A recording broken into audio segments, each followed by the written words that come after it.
अस्सलाम वालेकुम नाजरीन, कैसे हैं आप सब। मैं हूं नईम इकबाल और आप देख रहे हैं नईम इकबाल फिटनेस ट्रेनिंग। दोस्तों, बहुत सारे गुर्दों के मसले मसाइल होते हैं, जिनमें से एक मसला सबसे बड़ा जो मेरे नज़दीक है वो है गुर्दों की पथरी का। दोस्तों, गुर्दों की पथरी के साथ साथ आज मैं आपको बताऊंगा कि मसाने में जो पथरी होती हैं या जिगर में जो पथरी होती हैं। जी हाँ दोस्तों, जिगर के अंदर भी पथरियां हो जाती हैं, मसानों में भी पथरियां होती हैं और गुर्दों में पथरियां जो होती हैं। इन तीनों चीज़ों का मैं आपको एक ही इलाज भी बता देता हूं और इसके साथ साथ एहतियात भी बता देता हूं। दोस्तों, अगर हम थोड़ी सी एहतियात कर लें तो हमें पथरियां ही ना हो। बेशक बीमारी या शिफा अल्लाह ताला के हाथ में होती है, बट एहतियात तो हमारे हाथ में होती है। तो चले दोस्तों, शुरू करते हैं। पहले मैं आपको बताता हूं कि चंद एहतियात।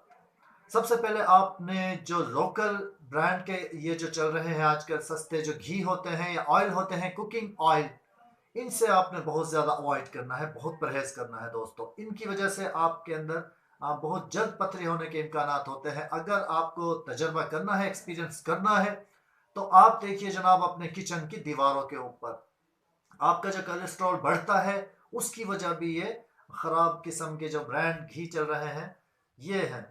तो आपने कोशिश करनी है कि पहली बात तो जैतून का ऑयल इस्तेमाल कीजिए। अगर अवेलेबल ना हो जैतून का तेल और आप अफोर्ड नहीं कर सकते, तो फिर आपने सरसों का तेल ले लेना है। सरसों का तेल दोस्तों ना खुद जमता है और ना ही जो इसके अंदर कोई चीज़ पकाई जाती है उसको जमने देता है। दोस्तों, कितना बड़ा फ़ायदा है दोस्तों। पहले के लोग कितने ताकतवर होते थे और वो बीमार नहीं होते थे जल्दी से। क्यों? क्योंकि वो सरसों के तेल में खाने पकाया करते थे अपने। आज न जाने कौन कौन से ब्रांड के ऑयल आ गए हैं। तो सबसे पहले तो हमने अपना कुकिंग ऑयल जो है ये हमें चेंज करना है दोस्तों। कुकिंग ऑयल के ही रद्दोबदल आप वो यूज़ कर सकते हैं।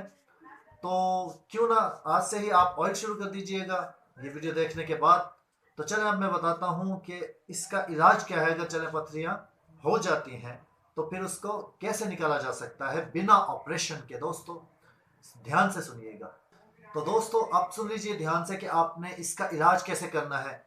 आपने 1 किलो लीमू लेना है, देसी लीमू जो कंफर्म हो कि हाँ ये देसी और अच्छे वाले लीमू है, रस वाले।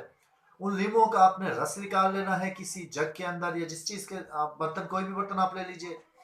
एक बर्तन के अंदर उन लीमुओं का आपने जूस निकाल लेना है, रस निकाल लेना है। फिर आपने पंसार की दुकान से 10 अदद सिप्पियां लेनी है जो समंदर पे पाई जाती हैं। दोस्तों, सिप्पियां कुछ लोग उन पे नाम लिखवा कर गले में भी पहनते हैं, इतनी बड़ी वो एक चीज़ होती है। आप पंसार से कहेंगे कि हमें सिप्पियां दे दीजिए, जो कुछ लोग सिप्पी कहते हैं और अजीब अजीब कुछ नाम लेते हैं लोग। तो 10 अदद आपने वो समंदर की सिप्पियां ले लेनी है। दोस्तों, मैं अथेंटिक ये आपको नुस्खा दे रहा हूँ, बहुत ज़बरदस्त नुस्खा है। आपको शायद अजीब सा लग रहा हो, बट ये बहुत ज़बरदस्त पथरी को निकालने में आपको काम देगा। गुर्दे की पथरी को खास तौर पे ये निकाल देगा 7 दिन के अंदर अंदर। आपने 1 किलो लीमू का जो रस लिया है, उस सिप्पियों को धोकर 10 सिप्पियों को इसके अंदर डालकर 3 दिन के लिए आप इसे छोड़ दीजिए दोस्तों। तो लंबा प्रोसेस है, बट ये फ़ायदा भी उतना ही देगा। तो 3 दिन में आपने दिन में इसको हर दिन 2 से 3 बार इसको हिलाते रहना है किसी चम्मच की मदद से। 3 दिन के बाद आपने देखना है कि सिपियाँ 90% इसमें घुल चुकी होंगी, मिक्स हो चुकी होंगी, यानी पिघल चुकी होंगी सिपियाँ जो है। तो फिर आपने उसको छान लेना है और उसको किसी अच्छे से जार के अंदर, खुश्क जार के अंदर रख लेना है।